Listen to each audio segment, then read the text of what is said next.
आप लोग थोड़ा व्यवस्थित रूप से बैठ जाइए। हमारे बंसी हुजूर गिरीश मुनि नाम साहब की वाणी है। मैं कई मंचों पर बोलता हूँ कि जब सदगुरु आते हैं तो कैसा वातावरण होना चाहिए।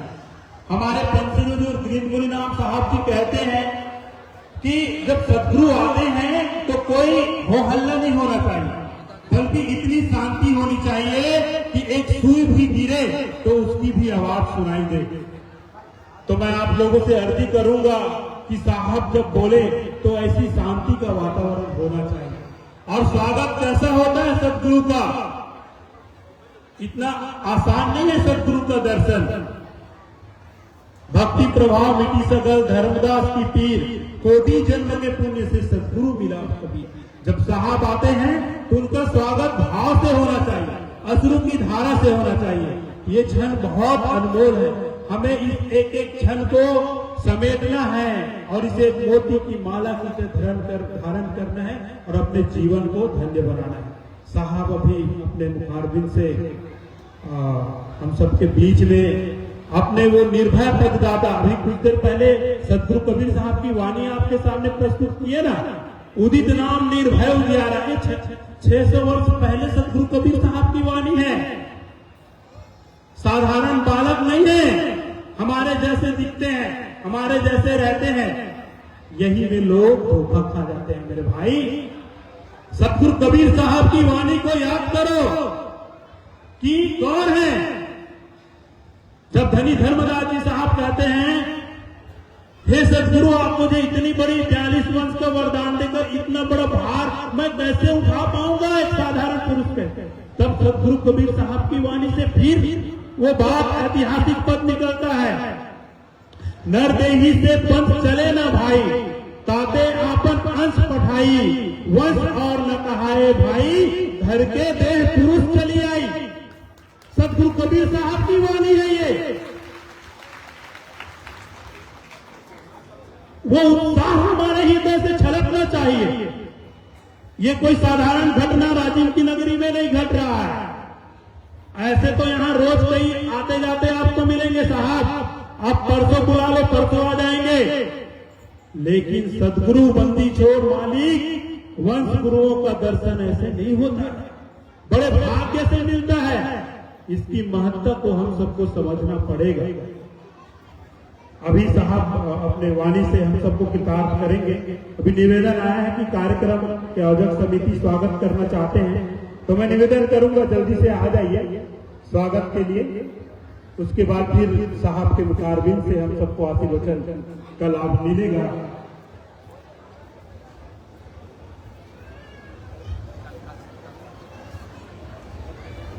हमारे केडी मिशन के छत्तीसगढ़ प्रांत के प्रतिनिधि, राज्य प्रतिनिधि आदरणीय महंत आरती दास साहेब जी एवं उनके केडी मिशन छत्तीसगढ़ के साथीगण, जोरदार तालियों से अभिनंदन करिएगा। सदगुरु का अभिनंदन हो रहा है, सदगुरु का स्वागत हो रहा है, हमारे मालिक का अभिनंदन हो रहा है। तो पूरे जोश होश और एकदम उत्साह के साथ ताली के माध्यम से आप सबको भी हम स्वागत का अवसर देते हैं। हमारे उप राज्य प्रतिनिधि और हमारे छत्तीसगढ़ प्रांत के महिला प्रतिनिधि महंत रूपकला माई, अब आपको भी हम स्वागत बंधन का अवसर देते हैं। जोरदार तालियों से अपने जगह पर बैठे बैठे साहब का हार्दिक स्वागत करिएगा। और जो भी सामने है, मैं जिनका नाम नहीं ले पा रहा हूँ, मेघनाथ साहू जी सदगुरु कबीर आश्रम के आप सब रक्षक अध्यक्ष हैं, आपसे भी मेरा विनम्र आग्रह है। ललित कुमार साहू जी आश्रम के उपाध्यक्ष, आपसे भी मेरा विनम्र आग्रह है। आप अभिनंदन साहब का पुष्पमाला से हार्दिक स्वागत अभिनंदन करिएगा। आप भी ताली की गड़गड़ाहट होनी नहीं चाहिए। बहुत पावन दिन है ये, बहुत पुनित अवसर है। न जाने कितनी घड़ी से ये राजीव की नगरी साहब की बाट जो रही है, बाहें फैलाए आके बिछाए साहब के दर्शन के लिए। हमारे मेघनाथ साहू जी बताते थे, हमने तो कई अर्जियां लगाई थी मालिक के चरणों में, लेकिन वही है, वो क्षण आता है तब ऐसे ही खुशियां और अपार उत्साह लेकर आता है। हमारे मेघनाथ साहेब जी साहब का स्वागत कर रहे हैं। जोरदार तालियों से आप इनका साथ दीजिएगा। कबीर क्रांति इन्होंने राजिम क्षेत्र में लाई है और महानदी त्रिवेणी संगम के तट पर सदगुरु कबीर साहब, धनी धर्मदास साहब और वंश 42 को समर्पित बहुत खूबसूरत आश्रम इनके और इनके साथ मिलके आप सब क्षेत्रवासियों ने वहां पर बनाया है। इसलिए इसके लिए भी आप सब बधाई के पात्र हैं। आप मेघनाथ साहू जी के लिए भी जोरदार ताली से एवं आप अपने लिए जो इतना खूबसूरत आश्रम आपने बनाया है। अब हम यहीं से स्वागत की कड़ी को आराम देंगे, विश्राम देंगे। तो आप सब बहुत दिल ध्यान कर बैठिएगा, शांतिपूर्वक बैठिएगा, आपस में बात मत करिएगा। मैंने पहले भी निवेदन किया था और हम कबीरपंथी हैं और हमें कबीरपंथियों होने का परिचय देने की आवश्यकता नहीं होती। हमारा व्यवहार, हमारा व्यक्तित्व हमें सिखाता है, हमें बताता है। लोग हमें देखकर ऐसे ही बोल देते हैं कि देखो ये कबीरपंथी जा रहा है, तो वो हमारे व्यक्तित्व में झलकनी चाहिए। तो बिल्कुल शांतिपूर्वक वातावरण के साथ हम साहब को सुनेंगे। जोरदार तालियों के साथ मैं साहब के चरणों में अर्पित कर रहा हूँ। सप्रेम साहेब बंदगी साहेब।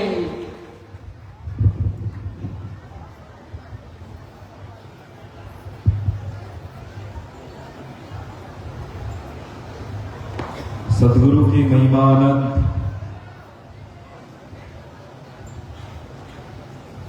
अनंत किया उपकार, लोचन अनंत उभारिया, अनंत दिखावा हार। मेरे हृदय मंदिर के आराध्य सतगुरु कबीर साहब और पूज्य संत समाज और साहब के नेमी प्रेमी भक्तजनों को साहेब बंदगी साहेब, साहेब बंदगी साहेब, साहेब बंदगी साहेब। सबसे पहले तो मैं आप सभी का धन्यवाद करूंगा। आप सभी ने इतना मेरा स्वागत किया, फूलों से मुझे नहलाया, बहुत बहुत धन्यवाद आप सभी का। आज हम सब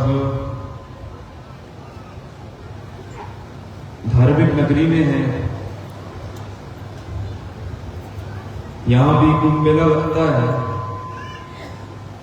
और आज यहाँ प्रथम कार्यक्रम है राजिम में, जिला गरियाबंद में। और हम सब यहाँ आए, इस कार्यक्रम में उपस्थित हुए हैं, यह सभी का सौभाग्य है। काफी सुंदर कार्यक्रम है ये, आप सब भी काफी उत्साहित दिख रहे हैं। मैं आप लोगों का ज्यादा समय नहीं लूंगा, बस कुछ बातें मुझे आपके बीच रखनी है। आप लोग मेरी बातों को ध्यानपूर्वक सुनिएगा, इसको समझने की कोशिश करिएगा आप लोग।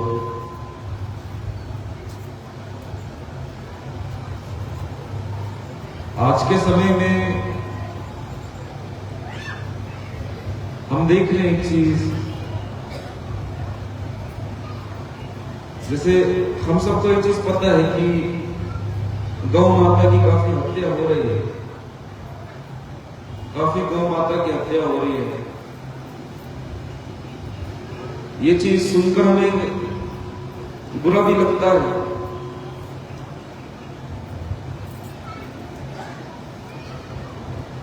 ये सुनकर, ये देखकर कि भाई गौ माता कट रही है, गौ माता की हत्या हो रही है, ये सुनकर, ये देखकर बहुत बुरा भी लगता है।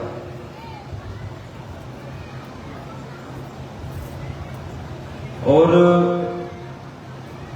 फिर काफी लोग इस पर आवाज भी उठाते हैं कि गौ हत्या बंद हो, गौ हमारी माता है, गौ माता की हत्या बंद हो, आवाज भी उठाते हैं। और काफी लोग इसमें राजनीति भी लाते हैं, राजनीतिक फायदा भी देखते हैं। मेरे पास भी काफी लोग हैं, राजनीति से जुड़े हुए लोग आए हैं। उन्होंने कहा मुझसे कि हमें गौ माता की सुरक्षा करनी है, गौ माता की रक्षा करनी है, हम उन्हें माता मानते हैं, गौ माता के लिए हमें आवाज उठाना। बहुत अच्छी बात है, ऐसा नहीं कि गलत है, बहुत अच्छी बात है, होना चाहिए। हम अगर माता मान रहे हैं तो ये हमारा ही फर्ज बनता है तो हम उसकी सुरक्षा करें। लेकिन मैं मेरा पूरा समर्थन भी रहेगा उसमें, मेरा पूरा समर्थन भी रहेगा उसमें, लेकिन मेरी एक शर्त, और शर्त वाली बात भी नहीं है। देखिए, सिर्फ गौ माता के लिए क्यों आवाज उठा रहे हैं हम इधर गौ माता की आवाज उठा रहे हैं, गौ माता के लिए आवाज उठा रहे हैं कि गौ माता की हत्या बंद हो, नारे लगा रहे हैं, धरना प्रदर्शन कर रहे हैं, और घर जाके हम उधर मुर्गी खा रहे हैं, उधर अंडा खा रहे हैं, उधर मछली खा रहे हैं। उनका क्या होगा? गौ हमारी माता है, और जो ये बेचारे मुर्गी है, बेचारे मछली है, बकरे हैं, इनका क्या? उनको हलाल करो।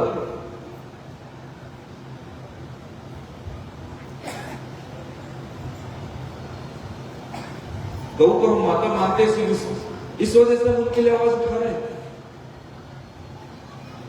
और जो इतने सारे जीव कट रहे हैं, इतने सारे जीवों को मार के खाया जा रहा है, उनका क्या होगा? उनका क्या होगा? आप लोग खुद विचार करिए। अच्छी बात है, गौ माता के लिए आवाज उठाते हैं, सिर्फ गौ माता के लिए आवाज क्यों उठाना है? आवाज उठाना है तो प्रत्येक जीव के लिए आवाज उठाओ जिसको मार के खाया जाए। तब मैं पूरा समर्थन नहीं हूं। मैं इस मन से आप लोगों को वादा करता हूं, अगर कोई व्यक्ति अगर प्रत्येक जीव के लिए आवाज उठा रहा है, मेरा पूरा समर्थन है उसके साथ। वो जितने दिन बोलेगा मैं वहां उसके साथ खड़ा रहूंगा। जितने दिन वो रोड में बैठ के धरना देगा मैं उसके साथ बैठा रहूंगा। लेकिन अगर पूरे सभी जीवों की आवाज उठाता है तो सिर्फ ऐसा नहीं कि सिर्फ गौ माता के लिए आवाज उठा रहे हैं, बाकी जीवों के लिए आवाज नहीं, मैं उसमें नहीं आऊंगा। मेरा उसमें समर्थन नहीं रहेगा। मेरा समर्थन तभी रहेगा जब प्रत्येक जीव की हत्या होगी, चाहे वो मुर्गा हो, चाहे वो अंडा हो, चाहे मछली हो, चाहे जितने खाते हैं मार के, सबकी हत्या बंद करो, सबकी हत्या बंद करो, इसके खिलाफ आवाज उठाओ। मैं आपके साथ खड़ा हूं, हमेशा खड़ा रहूंगा। लेकिन इसमें आप अपना राजनीतिक फायदा देखते हैं। गौ माता की आवाज उठाएंगे तो क्या होगा? हमारा थोड़ा नाम होगा, भाई हम राजनीति में और आगे बढ़ेंगे। तो इतना ज्यादा स्वार्थ भी अच्छा नहीं होता है, इतना ज्यादा स्वार्थ भी अच्छा नहीं होता है कि अपने फायदे के लिए बस आप आवाज उठा रहे हैं। अगर आपका फायदा नहीं होगा तो आप गौ माता के लिए भी आवाज नहीं उठाएंगे। बात ये फायदा देख रहे हैं तभी आवाज उठा रहे हैं। अब वो फायदा हट गया, वो स्वार्थ हट गया तो क्या कौन गौ माता? हम नहीं जानते, उनको मतलब ही नहीं रहे। बात चुभेगी लेकिन ये सच है। राजनीति लोगों को मेरी बातें बहुत चुभेगी, मुझ पर गुस्सा भी आएगा।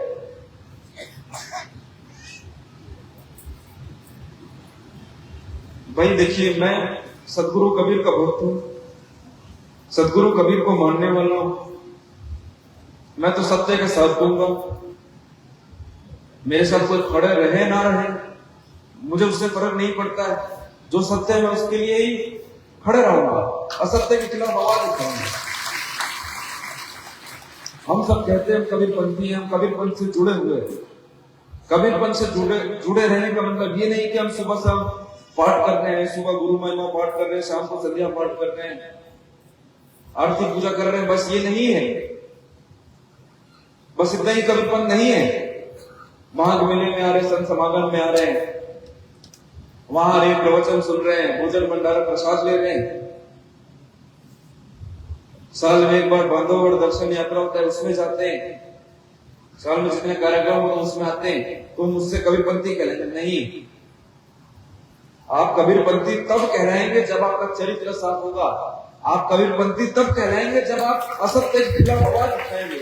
आप कबीरपंथी तब खिलाफ कहलाएंगे जब कोई किसी आपके सामने गलत हो रहा हो, आप उसका विरोध करेंगे, तभी आप कबीरपंथी कहलाएंगे, अन्यथा आप कबीरपंथी नहीं कहलाएंगे। कबीरपंथी तो दूर के बाद आप मानव नहीं कहलाएंगे। इस चीज का ध्यान रखें, इस चीज का ध्यान रखिए, खुद विचार करिए आप सब।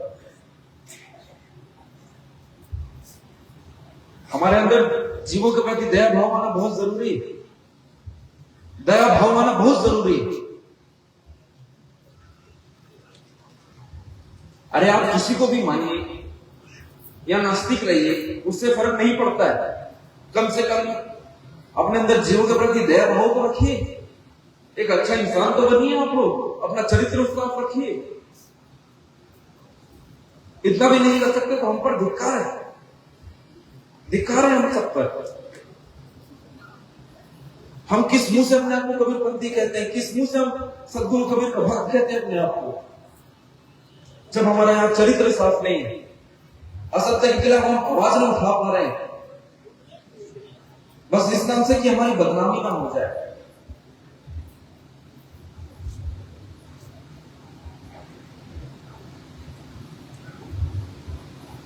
मेरा कहना बस इतना ही, आवाज सिर्फ गौ माता के लिए नहीं उठनी चाहिए, प्रत्येक जीव के लिए उठनी चाहिए। प्रत्येक जीव के लिए हमको खड़ा रहना है, सिर्फ गौ माता के लिए खड़ा नहीं रहना है।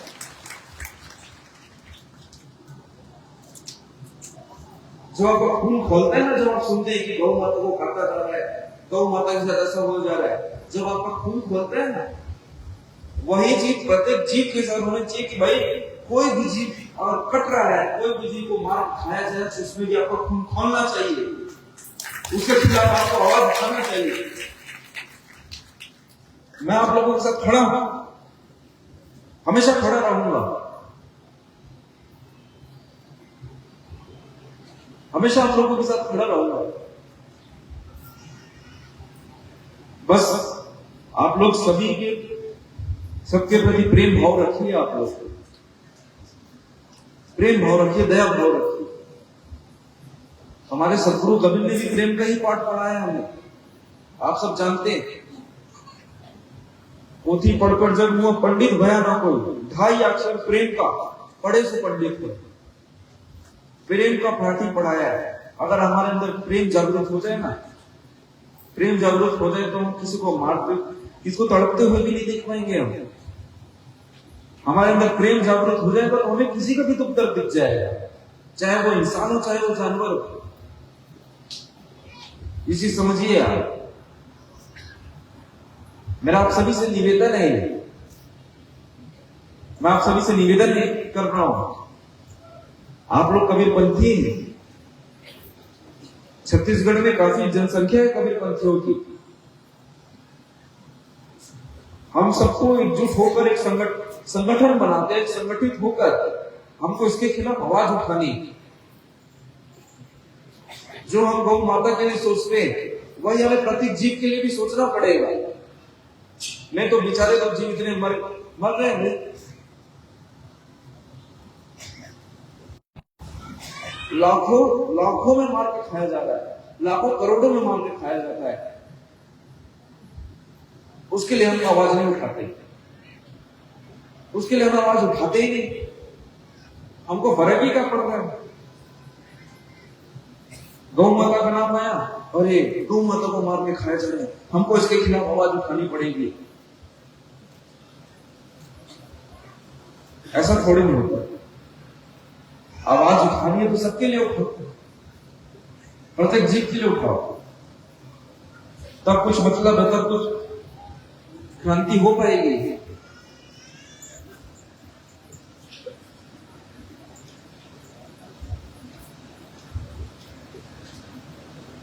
मैं आखिर में बस यही कहूंगा, हमारे सद्गुरु कबीर ने हमको शब्द दिया, सत्य नाम। सत्य नाम हमें शब्द दिया है।